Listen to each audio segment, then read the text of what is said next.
Hello, my name is Nathan, and you're watching the Unlocking Data in SCM YouTube channel. Today, I'm going to talk about how you can use simulation models to model the cost versus service trade-offs for a basic inventory analysis. Right after this.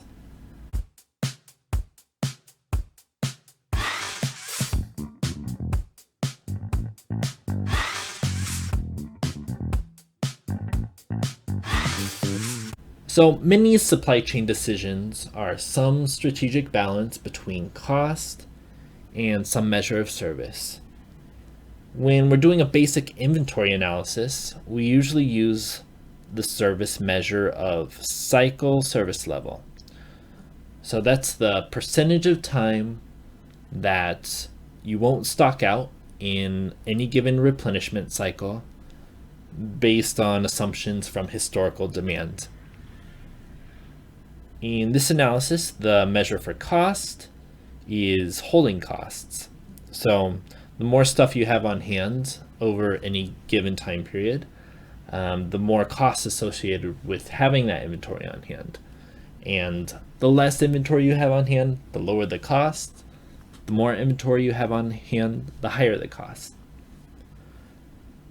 The holding cost is also dependent on the replenishment cycle.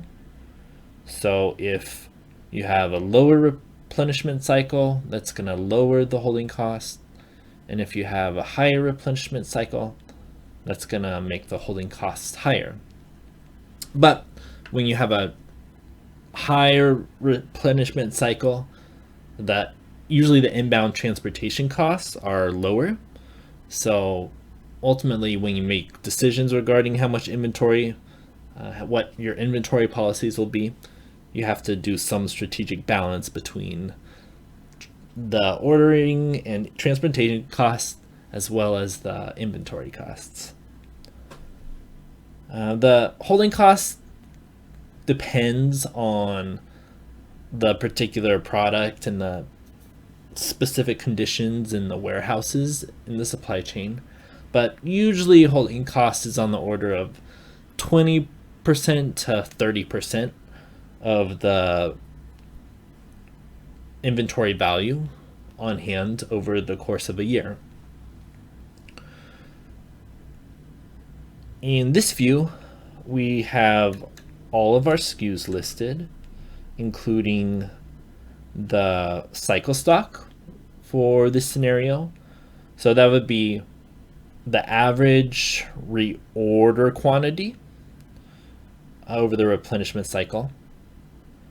And then we have the safety stock. So that's the extra inventory you have on hand to account for variability in demand. Average inventory on hand is exactly like it sounds, and we discussed the holding costs a little while ago. On the bottom, we have a monthly view of the demand over time, and everything is color coded by the SKU number. So I've included these three filters in the top right here. So as you increase cycle service level, let's go up to 95%, you're going to see the annual holding costs also go up. So there's a trade-off here. When you have higher cycle service level, you need more inventory, and that's going to cost you more. So tools like these can be really helpful because they help you quantify those trade-offs and give you the information you need to make the decisions that are best for your supply chain. Let's go up to 98% and see what the holding cost is there. So we've gone up to 137,000 approximately over the course of the year at that service level.